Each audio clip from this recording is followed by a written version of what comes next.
بیٹیوں کو نفرت کی نظر سے دیکھنے والوں، بیٹیوں کو زہر کی نظر سے دیکھنے والوں، بیٹیوں کو بوجھ سمجھنے والوں، بیٹی کچھ مانگتی ہے منہ پھیر کے کہتا ہے بہت ہو گیا، بس تو بہت مانگتی رہتی ہے۔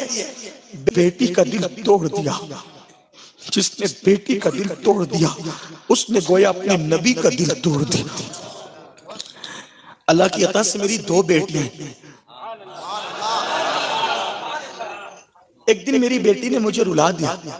میری بڑی بیٹی نے کہا ابو آپ سب کو ڈانٹتے ہو لیکن مجھے اور سغرا کو نہیں ڈانٹتا ہے۔ ہم دونوں، میں نے آج تک نہیں ڈانٹا میری بیٹی کو۔ ابا آپ ہمیں نہیں ڈانٹتے؟ میری آنکھ میں آنسو آ گئے۔ میں نے کہا کیسے ڈانٹوں؟ اور پھر بیٹی کیا ہے؟ اللہ کے رسول علیہ السلام فرماتے ہیں جس گھر میں بیٹی پیدا ہوتی ہے بیٹی، اسی دن اس گھر میں 70,000 فرشتے آتے ہیں۔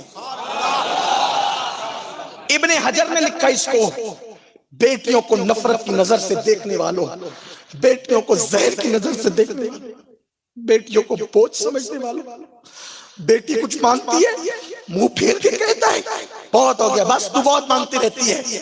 بیٹے نے کہا ابو دے دو یہ چیز مجھے، بیٹے کو دے دیا۔ اور سوتیلا سلوک کرنے والے قاہر اور ظالم ماں باپوں،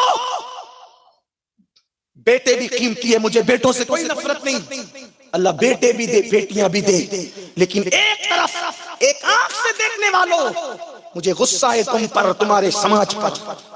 اب ہمیں مشرکین سکھائیں گے بیٹیوں سے پیار؟ تم اپنے دین سے اتنے دور ہو گئے، نماز چھوڑا، روزہ چھوڑا، نبی کی ساری سنتیں چھوڑی، کون سے مسلمان ہو؟ اب دوسرے آپ کو دین سکھانے لگے، دوسرے آپ کو مذہب سکھانے لگے۔ جس دن تمہارے گھر میں بیٹی پیدا ہوتی ہے بیٹی، اس دن تمہارے گھر میں 70,000 فرشتے آتے ہیں۔ یہ کوئی مولوی نہیں کہہ رہا ہے، تمہارے رسول کہہ رہے ہیں، سچے سچے نبی فرما رہے ہیں، سید الانبیاء کہہ رہے ہیں۔ اور وہ 70,000 فرشتے اس ننھی سی بیٹی کو گھیر لیتے ہیں چاروں طرف سے، اس کے سر پہ ہاتھ رکھتے ہیں۔ ابن حجر سے پڑھ رہا ہوں حدیث، امام ابن حجر لکھتے ہیں چاروں طرف سے گھیر کے اس کے سر پہ ہاتھ رکھتے ہیں۔ ہائے میرا گھر کس وقت، اس وقت کیسا رشک جنت بنتا ہے، آپ کا گھر کیسے رشک جنت بنتا ہے جب بیٹی آتی ہے گھر میں، بیٹی آتی ہے۔ آپ کہتے ہیں جلدی سے بیٹی جائے، جلدی سے بیٹی جائے۔ بیٹی والوں دیکھو تمہارے گھر کی کیا کرامت ہوتی ہے اس دن۔ 70,000 فرشتے چاروں طرف سے گھیر کے اس بیٹی کے سر پہ ہاتھ رکھ کر کیا کہتے ہیں؟ اے کمزور جان سے پیدا ہونے والی کمزور جان، عورت کمزور جان ہے، اس سے پیدا یہی بچی ہوئی، وہ بھی کمزور جان ہے۔ اے کمزور جان سے پیدا ہونے والی کمزور جان مبارک ہو، جب تک تو اس گھر میں رہے گی ہم تیرے ساتھ اسی گھر میں رہیں گے۔ ایک بیٹی ہے 70,000 فرشتے، 2 بیٹی ہے 1,40,000 فرشتے، 3 بیٹیاں ہیں 2,10,000 فرشتے۔ آپ کو ضرورت ہے کسی کی تعویذ کی؟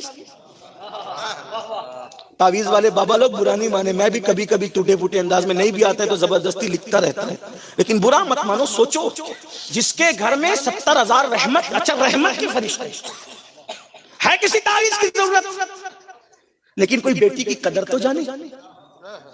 اللہ کے رسول علیہ السلام نے فرمایا جب تم سفر سے واپس آؤ اور کوئی گفٹ لاؤ اور دونوں دوڑ کر آئے، بیٹی بھی اور بیٹا بھی، بیٹا کہے مجھے ابو یہ دو، بیٹی کہ یہ دو، پہلے بیٹے کو مت دو، پہلے بیٹی کو دو۔ تحفہ پہلے بیٹی کو دیا جائے گا۔ کیوں؟ بلکہ اگر بیٹا ایک ہی ہو، بیٹیاں زیادہ ہو، اب جو زیادہ ہوتے ہیں اس کی اہمیت کم ہوتی ہے، فطرتاً ہے ایسا۔ بیٹا ایک بیٹی 3، اب سفر سے آؤ تو کس کو دو؟ اب بھی آقا فرماتے ہیں پہلے بیٹے کو مت دینا، پہلے بیٹی کو دینا۔ کیوں؟ بیٹی کا دل بہت نازک ہوتا ہے، بیٹی کا دل بہت نازک ہوتا ہے۔ آقا فرماتے ہیں جس نے بیٹی کا دل توڑ دیا، جس نے بیٹی کا دل توڑ دیا اس نے گویا اپنے نبی کا دل توڑ دیا۔ اللہ کی عطا سے میری 2 بیٹیاں ہیں۔ ایک دن میری بیٹی نے مجھے رلا دیا۔ میری بڑی بیٹی نے کہا ابو آپ سب کو ڈانٹتے ہو لیکن مجھے اور سغرا کو نہیں ڈانٹتا ہے۔ ہم دونوں، میں نے آج تک نہیں ڈانٹا میری بیٹیوں کو۔ ابا آپ ہمیں نہیں ڈانٹتے؟ میری آنکھ میں آنسو آ گئے۔ نے کہا کیسے ڈانٹوں؟ کیونکہ میں تو تیرا وجود ہی نہیں دیکھتا نا، میں تو میرے محبوب کو دیکھتا ہوں جس کے لیے پوری زندگی وقف کر رکھی ہے۔ میری بہنوں، کسی کے چکر میں نہ آؤ، زنا سے بچو، بدکاری سے بچو، بے پردگی سے بچو۔ آپ سے بھی کہتا ہوں، آج گندی فلموں کی وجہ سے جوان زنا کی طرف جا رہے۔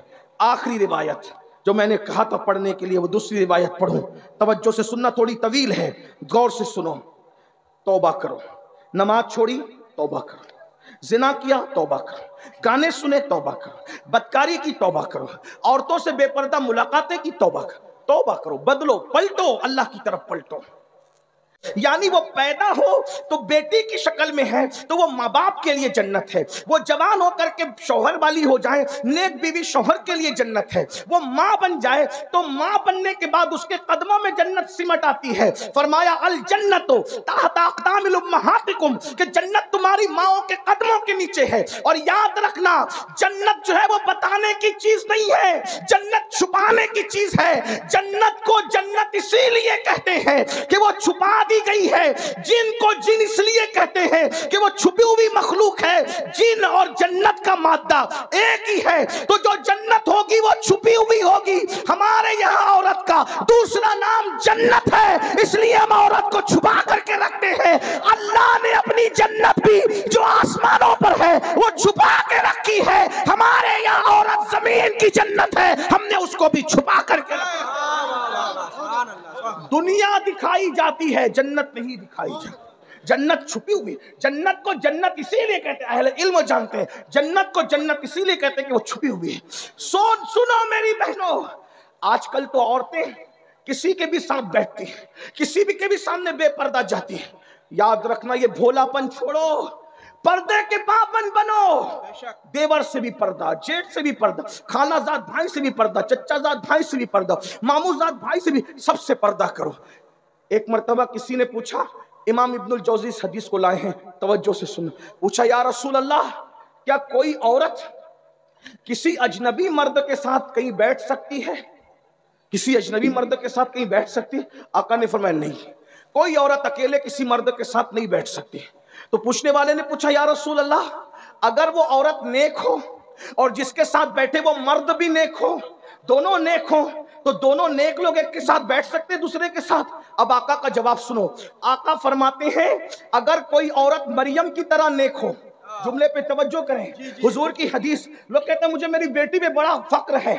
تیری بیٹی مریم ہے؟ کون ہے تیری بیٹی میرے بھائی؟ مجھے میری بیوی پہ بڑا اعتماد ہے۔ کیا ہے تیری بیوی مریم ہے؟ استغفر اللہ۔ سنو، جس کی شان میں قرآن کی 3 صورتیں بیان ہو رہی ہے وہ سیدہ مریم، حضرت عیسیٰ کی امی۔ آقا فرماتے ہیں اگر مریم کی طرح نیک عورت ہو اور یحییٰ کی طرح نیک مرد ہو اور دونوں اکیلے بیٹھنا چاہے تو میں دونوں کو اکیلے بیٹھنے کی اجازت نہیں دے سکتا۔